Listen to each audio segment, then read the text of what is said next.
parti. Bonjour à tous, voilà, Henri Rivero aux éditions Les Liens qui libèrent. Je viens, j'espère que vous vous portez tous bien, vous présenter donc le programme de janvier-février 2020. Faire un petit rappel, j'ai peu de temps, je vois 20 minutes on m'a dit, donc peu de temps, mais un petit rappel tout de même sur ce qui va se passer en fin d'année, parce qu'on a un programme extrêmement chargé, comme vous avez pu le remarquer. Le Nick qui démarre très bien, grosse presse, grosse émission, ça c'est bien dans la suite et la veine des coquelicots. Yves Cochet qui sort la semaine prochaine, enfin qui sort cette semaine pour vous, hein, qui sort mercredi. Le Monde M fait 3 pages sur lui. Ouest France, un grand portrait. Le Parisien, une grosse interview. France Info, Sud Radio la matinale et surtout depuis hier après-midi la matinale de France Inter le vendredi prochain, vendredi qui arrive là pour vous 27 je crois. Donc ça c'est énorme pour nous, hein. Ça va être sans doute un très gros démarrage sur un sujet que vous savez extrêmement actuel, dont nous reparlerons d'ailleurs au premier trimestre 2020. Autre chose, Stiglitz, grosse promotion pour son bouquin Peuple, Profit et j'ai oublié le titre, oui, ça commence bien. Énorme promotion, France Inter, France Culture, Le Quotidien, Le Figaro, Le Monde, Télérama, l'Obs, enfin il a quasiment tout, donc très grosse promotion de Joseph Stiglitz sur son bouquin. Rifkin, ça va être la même chose. Voilà. Et donc, je voulais aussi vous informer, vous le savez maintenant, que nous allons publier un livre de François Ruffin dont le titre final n'est pas celui que vous avez, qu'on a vu avec François, et qui est Il est où le bonheur. Voilà. C'est un livre absolument qu'on a adoré, que moi j'adore, à la Ruffin, c'est-à-dire plein d'anecdotes de vie, d'émotions. Et la trajectoire de ce livre, c'est de dire tout simplement que, à la lumière des conquêtes sociales du 19e et du 20e siècle jusque dans les années 45-50, qui l'illustrent d'ailleurs, le combat de la question écologique est un combat, c'est pas un consensus comme on veut bien nous le faire croire, c'est un combat contre ceux précisément qui sont les organisateurs et les profiteurs d'un système économique parfaitement injuste et qui ne pourra absolument pas régler la question climatique ou la crise de la biodiversité. C'est par un changement de paradigme profond qu'on pourra le changer. Il est où le bonheur? Il n'est pas dans les biens, il est dans les liens, dit-il. Il est dans les interactions, il est dans les relations, il est dans la justice, etc. C'est un livre vraiment extraordinaire et François Ruffin trouve dans ce livre des accents de ce qu'on appelait autrefois la mystique laïque, Victor Hugo, Jaurès, etc. Le bonheur, on peut le trouver, mais pas dans un système économique, du calcul, de la rationalité exclusive. Il le dit d'ailleurs très bien, il fait presque son mea culpa dans ce livre, et c'est très beau, je dois dire, lorsqu'il dit par exemple que quand il est député, il se bat trop sur la question du PIB, du chômage, de la croissance, sur les chiffres, et qu'il dit derrière les chiffres, il y a la vie, il y a le vivant, il y a la joie, il y a le bonheur, il y a la souffrance, et c'est ça, nous, politiques aussi, que nous devons exhumer, que nous devons prolonger. Il parle même d'espérance. Voilà. Donc c'est un livre, je pense, qui peut rencontrer un très gros succès parce qu'il est au cœur, à mon avis, de toute la question de la politique aujourd'hui, qui a sacrifié la mystique du sens de l'existence au profit des indicateurs économiques. Voilà. Merci de tout faire pour ce livre de François Ruffin. Là aussi, il y a déjà programmé, mais Ruquier, la matinale de France Inter, et bien sûr Le Monde, l'Obs, etc. Donc ça, c'est déjà en boîte. Voilà, je vais vous parler du programme janvier-février, donc qui va être encore, d'ailleurs, c'est intéressant, comme notre programme de 2019, sous le signe de l'économie transformée et de l'écologie, de l'environnement. C'est vraiment les grosses questions, hein, la transition, les grosses questions qui se posent. Et c'est pas par hasard que les livres que nous publions sont là-dessus. Je vais juste vous dire simplement que le Stigler, Qu'appelle-t-on penser, tome 2, est sur cette question-là. C'est sur l'Anthropocène et c'est sur les jeunes et le climat. Je vous le dis parce qu'autant le tome 1 était extrêmement hermétique, je dois le dire, autant celui-là est une adresse extrêmement forte aux institutions, aux scientifiques, au monde intellectuel, pour sortir de la nasse dans laquelle nous sommes. Vous connaissez ce que dit Stigler, il faut passer de l'entropie, E-N-T-R-O-P-E, qui est un terme physique, qui veut dire dans un système fermé, les acteurs vont vers l'équilibre, c'est-à-dire vers la mort, c'est un système d'entropie, de désordre, vers un système de négantropie, c'est-à-dire un système qui crée des îlots de pensée, de soins, de vitalité. Ça veut dire repenser complètement la transition dans les termes scientifiques, mais aussi dans les termes philosophiques. Je vous le dis parce que ce livre est très, très, très lisible. C'est un des rares livres de Stigler qui s'adresse vraiment aux citoyens. Stigler, c'est depuis longtemps, comme je le disais, qu'il n'avait pas commis un livre vraiment pour les citoyens. Voilà. Alors, donc Stigler sera en janvier, et j'insiste aussi pour le Stigler, parce que Stigler est actuellement le penseur référent de Guterres, le président le directeur général de l'ONU, et Guterres a demandé de travailler auprès de lui avec d'autres scientifiques et penseurs pour penser la transition. Guterres, directeur de l'ONU, a fait des articles récemment où il s'inquiétait de la hausse progressive du réchauffement climatique et de l'impéritie des États en général à prendre les politiques idoines pour la baisser. Voilà. Donc il y aura une actualité ONU Stigler importante au début du mois de janvier. C'est une des raisons pour lesquelles on a reculé d'ailleurs le texte. Alors, je vais parler d'un livre de Frederica van Ingen dont le titre n'est pas encore défini. C'est un livre qui fait suite au livre qu'elle a sorti aux éditions des Arènes il y a 4 ans, sur la sagesse des anciens, qu'elle avait vendu à 8000 exemplaires à l'époque. Et là, elle commet un livre sur la santé chez les peuples premiers ou les peuples racines. C'est un voyage absolument étonnant et extraordinaire dans ces peuples, dans ces traditions séculaires, qui ont été visités par des grands anthropologues comme actuellement Descola, comme Lévi-Strauss bien sûr, comme Mallory dans le Grand Nord. Elle a été visiter tous ces peuples, enfin une grande partie. Elle a été dans le Grand Nord, elle a été en Amazonie, elle a été dans certains pays d'Afrique. Et elle a rencontré aussi les anthropologues, des chamans, des guérisseurs. Et elle raconte cette incroyable aventure de ces sagesses, car ce sont des sagesses qui soignent au fond. C'est une manière de percevoir le monde, de le considérer en interaction, hein, des énergies qui interagissent les unes avec les autres, et avec ce sentiment et cette certitude que nous sommes, nous humains, pas séparés de la nature, mais nous interférons avec elle. Nous faisons partie, ce qu'ils appellent, d'un grand corps. Le grand corps, c'est le ciel, la terre et les éléments qu'il constitue, dont l'espèce humaine. Et donc, la santé, c'est préserver ces équilibres dynamiques. Ce n'est pas des équilibres figés, mais ces grands équilibres dynamiques. C'est préserver ces énergies, c'est préserver ces relations. Et quand, dans la plupart, alors elle parle bien sûr de peuples très différents, mais dans l'ensemble, quand on tombe malade dans ce type de civilisation, c'est pas soi exclusivement qui est malade, c'est souvent la relation qui est endommagée, relation avec l'environnement ou les proches, la communauté ou la nature. Et donc il faut restaurer des énergies. Le principe de prévention est absolument essentiel.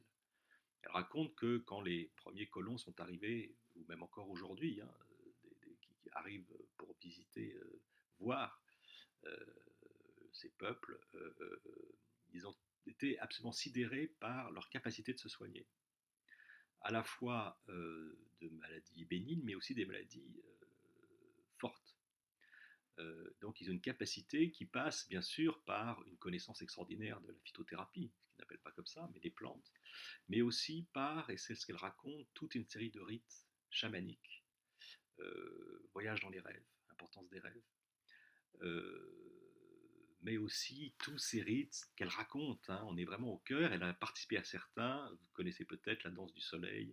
Voilà, donc pour le livre de Van Ingen, je voulais dire aussi quelque chose, c'est que quand on lit ce livre, alors qu'il a une part pour nous d'étrangeté, Eh bien, curieusement, il y a quelque chose qui revit en soi, quelque chose comme des pans, au fond, de ce qu'on a oublié, nous, depuis, peut-être depuis les temps modernes, hein, cette espèce de relation émotionnelle à notre environnement et au fond qui nous constitue. Euh, donc il y a quelque chose de très fort dans ce livre quand on le lit. Euh, D'ailleurs, la conclusion de l'auteur, c'est de dire qu'effectivement, ce livre et cette pratique, ces pratiques de santé, dites holistiques, hein, c'est-à-dire qui englobent, euh, eh bien, elle devrait pouvoir inspirer aussi notre manière de considérer la maladie. Pas simplement comme quelque chose à résoudre, mais aussi comme un symptôme de quelque chose qui peut-être est déséquilibré. Euh, Quand on voit ce qui se passe aujourd'hui dans le monde sur les questions environnementales, c'est une grande question et ce livre y apporte euh, pas une réponse, mais en tout cas euh, des éléments qui sont, je pense, très féconds. Voilà. C'est aussi un message pour nous. Et comme on parle de nature, je vais parler tout de suite du livre de Glenn Albrecht, dont le titre anglais est Earth Emotion. Je veux énormément insister sur ce livre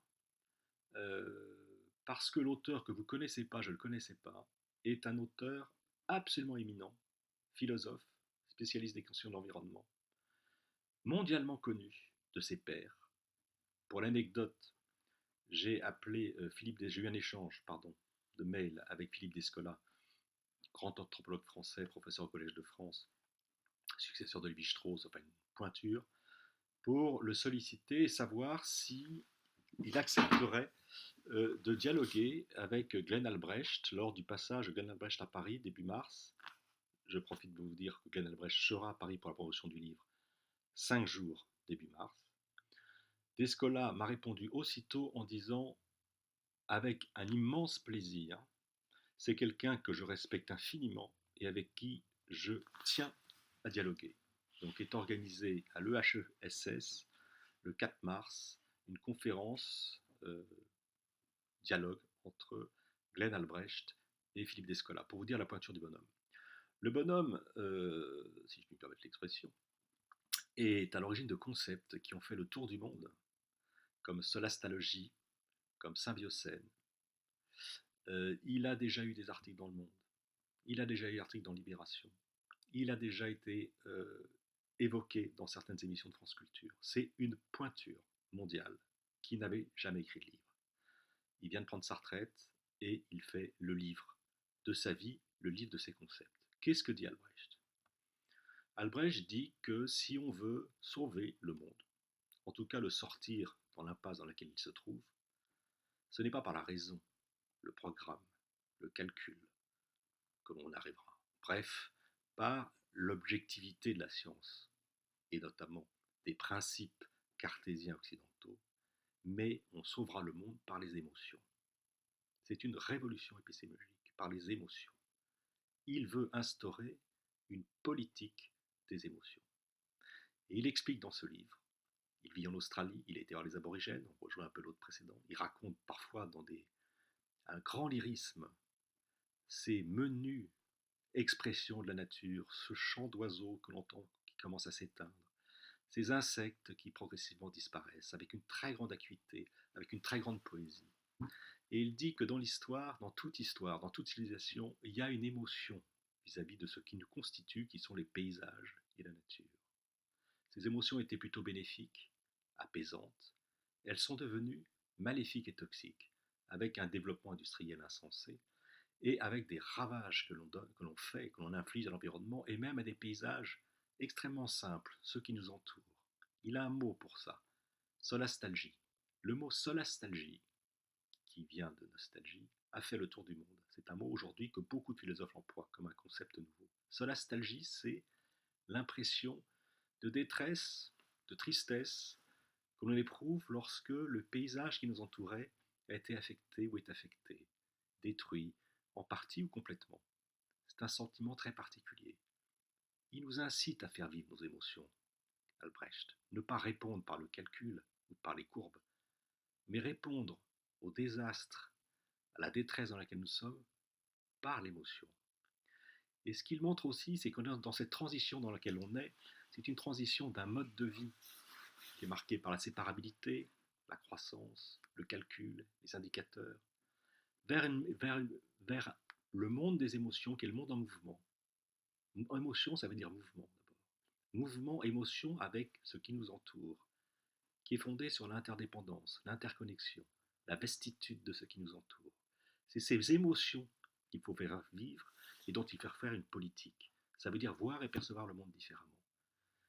Et de ces émotions naissent des concepts. Je parlais, il y en a une dizaine.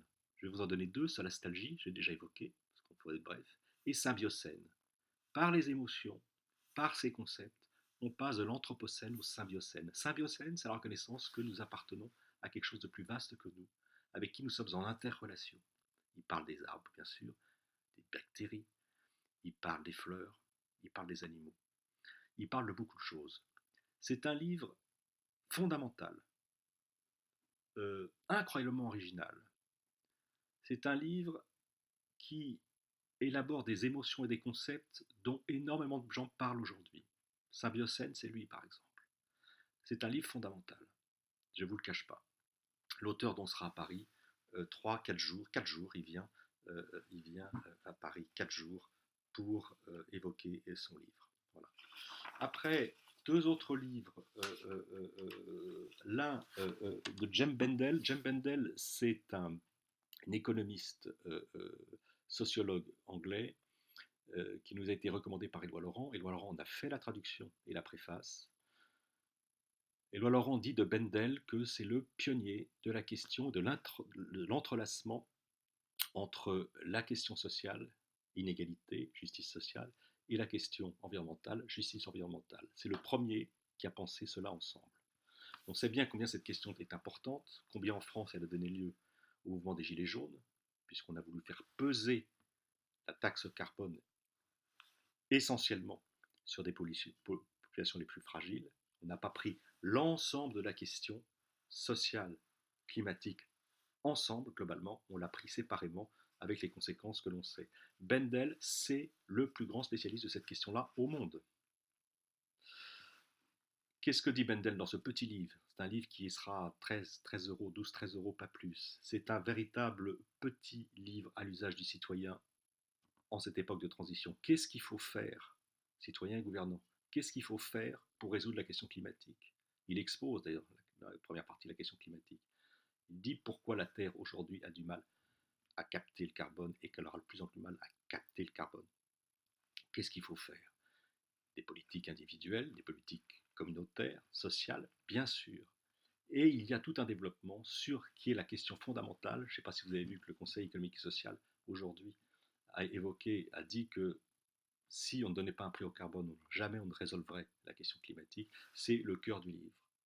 Comment on peut affecter un prix au carbone? Mais pas un prix du marché, comme on essaie de nous le faire aujourd'hui, mais un prix politique. Prix politique suppose que l'on prenne les externalités du carbone, c'est-à-dire le réchauffement climatique. Si on intègre les externalités qui sont des désordres profonds dans la société, dans le prix sera politique et il sera juste. Et de ces dividendes carbone, ils seront redonnés et redistribués aux citoyens, comme au fond une forme de revenu universel. Il explique comment le faire, il explique avec qui le faire, il explique comment le répartir, il explique comment on peut financer d'autres choses avec ça. C'est un livre dans le cœur de la question de la question de la résorption du réchauffement climatique et dans le cœur de la question politique en France, puisque actuellement, vous savez que va débuter le Conseil de transition, je ne sais plus comment il s'appelle, qui va travailler pendant 5 mois, qui va donner des conseils au gouvernement au printemps prochain. Et ce livre apporte des réponses extrêmement claires. Voilà, un livre important. Enfin, dernier bouquin, qui est le bouquin de Jem Bendel. Ah oui, je vous parlais de James Boyce tout à l'heure, pardon. De James Boyce, excusez-moi. Le livre dont je vous parlais, qui est préfacé par Éloi Laurent, c'est Le petit modèle de justice climatique, c'était James Boyce. hein, j'ai confondu. Là, je vais vous parler de Jem Bendel, décidément, excusez-moi, qui est anglais également, qui est scientifique, climatologue, et c'est un livre qui nous est apporté par Pablo Servigne, qui va le préfacer, longuement le préfacer. Euh, c'est Pablo qui m'en a parlé il y a 2 mois, avec des trémolos dans la voix, en me disant c'est un texte indispensable. Bendel est un. Donc ce livre est un. Le cœur du livre, c'est un texte qu'il a écrit d'une 60aine de pages, et on l'a agrémenté d'autres petits textes qu'il a écrits depuis. Pourquoi? Parce que lorsque Bendel a sorti ce texte de 52 pages qu'il a mis sur Internet, il y a eu un buzz incroyable. Incroyable. Dans les pays anglo-saxons et dans le milieu de la collapsologie française. Bendel est l'inspirateur de Extinction Rebellion. C'est l'inspirateur. Dans ces 60 pages, qu'est-ce que dit Bendel? Bendel dit on me parle sans arrêt de la théorie de l'effondrement de la collapsologie. Je suis scientifique, il n'y croyait pas trop. Il s'est dit pendant 1 an, je ne vais faire que ça, étudier toutes les modèles, les modélisations, tous les chiffres. Euh, il a fait ça. Et il raconte le résultat de ses recherches. Et le résultat, c'est malheureusement très proche de la collapsologie. Il explique pourquoi. Salinisation des océans, perte de biodiversité, vous connaissez tout ça. Réchauffement de 3,5 degrés depuis 1901 de l'Arctique, c'est sans doute le cœur du problème. Fonte des glaces et réfraction du soleil sur les glaces. C'est l'énorme problème, dit-il, peut-être le plus grand, qui aura des répercussions terribles. Toutes les autres, permafrost, etc., vous connaissez, on ne va pas rentrer là-dedans. On va essayer d'être un peu. On va pas rentrer dans ce désastre. Mais ce qu'il dit très très bien, c'est que notre difficulté à penser la transition, c'est notre difficulté à penser la manière dont on conçoit la nature et l'univers. On la pense toujours de manière mécaniste et linéaire et graduelle. Le monde, depuis la physique quantique, depuis les théories de Gleick, théorie du chaos, est chaotique, c'est-à-dire que le monde est animé par des lois qui sont des lois issues de la thermodynamique et avec des rétroactions positives ou négatives, avec des effets accélérateurs. C'est avec des rétroactions de l'effet sur la cause, pour être très précis. Donc on n'est pas dans un système linéaire. Il dit que l'énorme problème de la question climatique, en particulier, c'est la manière dont on considère encore le monde, qui est une manière obsolète. Alors, euh, excusez-moi, il y a Nicolas qui me dit que je suis trop bavard. Euh, dans ce livre, il raconte ça et il dit comment s'adapter, l'adaptation radicale, comment s'adapter à ce monde. Il a quatre lettres, donc il donne les 14 conseils d'adaptation, c'est-à-dire il dit que de toute façon, on va vers une structure totalement différente, hein, vraiment effondrement des structures de la société actuelle, et comment se réadapter selon les 4 lettres qui sont résilience, renoncement, restauration, réconciliation. C'est vraiment un livre qui peut faire date, hein, au même titre que le livre de Pablo Servigne sur l'effondrement. En tout cas, Pablo va le défendre en France auprès des médias parce qu'il estime que c'est un des textes les plus importants les plus précis sur la question. Voilà, je crois que j'ai été peut-être un peu long. Je vous remercie en tout cas et j'espère à bientôt. Au revoir.